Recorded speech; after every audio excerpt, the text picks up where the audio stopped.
bisa dikasih tema debatnya kan. Kan banyak netizen yang juga usulin ya ada debatnya soal nama-nama ikan aja lah itu.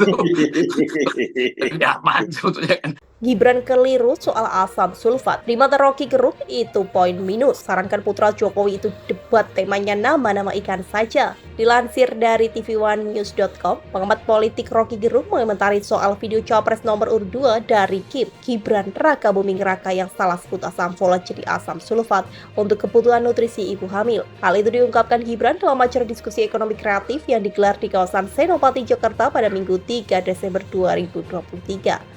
Potongan video dari putra Presiden Jokowi itu beredar luas di media sosial hingga menuai banyak reaksi dari netizen. Lantaran asam sulfat dinilai cukup berbahaya bagi tubuh. Lalu ketika hamil harus dicek, misalnya asam sulfat iodiumnya terpenuhi enggak, ketika anaknya lahir sampai 2 tahun asinya terpenuhi enggak, berat badannya, tinggi badannya, oke enggak, kata Gibran dalam sebuah video viral. Cawapres nomor urut 2 Gibran Raka Buming Raka. Setelah ramai hingga menjadi perhatian publik soal salah sebut asam folat jadi asam sulfat, Gibran pun menyadari kesalahan ucapannya tersebut. Bahkan dengan kesadarannya, Gibran meminta maaf atas hal tersebut. Oke ya, mohon maaf, mohon dikoreksi ya, kata Gibran usai bermain bulu tangkis bareng Taufik Hidayat di GBK Arena Jakarta Pusat, Senin 4 Desember. Gibran menuturkan seharusnya dirinya mengucapkan asam folat bukan asam sulfat. Dia kembali meminta maaf dan memohon koreksi terkait pengucapan tersebut. Asam folat, sorry ya. Maaf, mohon dikoreksi, ungkap Gibran kembali. Tak hanya itu saja, Gibran pun menanggapi santai terkait isu masyarakat menjadi pesimis terhadap dirinya usai kesalahan pengucapan tersebut. Oh ya monggo, biar warga yang menilai ya, ucap Gibran. Sementara itu, Rocky Gerung menanggapi polemik salah sebut dari Gibran Raka Buming Raka. Itu asam sulfat ada di kawasan Gunung Gede, kawasan Gunung Pancar, semuanya asam sulfat alias belerang. Ujarnya dilansir YouTube Rocky Gerung Official. Hersubono Arif yang memandu diskusi menyebut bahwa tim paslon Prabowo Subianto Gibran Raka Buming mati-matian untuk menolak debat di KPU. Pengamat politik Rocky Gerung merespon hal tersebut. Rocky Gerung menyarankan untuk memberi tema debat antara paslon Capres dan Cawapres. Kan bisa dikasih tema debatnya, kan banyak netizen yang juga usulin debatnya nama-nama ikan saja, tutur Rocky kembali.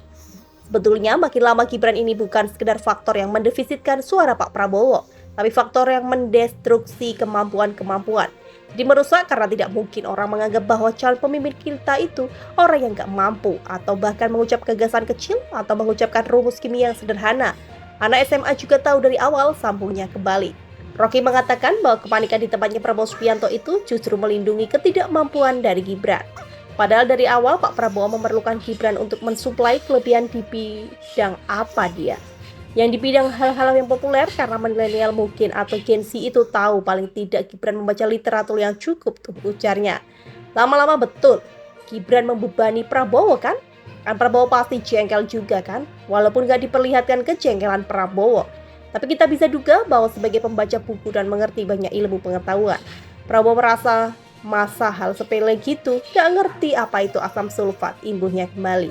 Sekedar informasi, asam folat merupakan jenis vitamin B yang biasanya ditemukan dalam makanan seperti kacang kering, kacang polong, lentil, jeruk, pro dan gandum, hati, asparagus, bit, brokoli, kecambah, atau bayam. Asam folat dapat membantu tubuh memproduksi dan memelihara sel-sel baru dan juga membantu mencegah perubahan pada DNK yang dapat menyebabkan kanker. Sebagai obat, asam folat digunakan untuk mengobati defisiensi asam folat dan beberapa jenis anemia, kekurangan sel darah merah yang disebabkan oleh defisiensi asam folat. Sementara disebut Gibran dengan asam sulfat merupakan sejenis bahan kimia. Umumnya digunakan untuk pembuatan baterai atau bisa menjadi bahan baku proses pembuatan pupuk. Dikutip dari Medicine.net, Selasa 5 Desember 2023, sulfat adalah garam yang terbentuk ketika asam sulfat bereaksi dengan bahan kimia lain.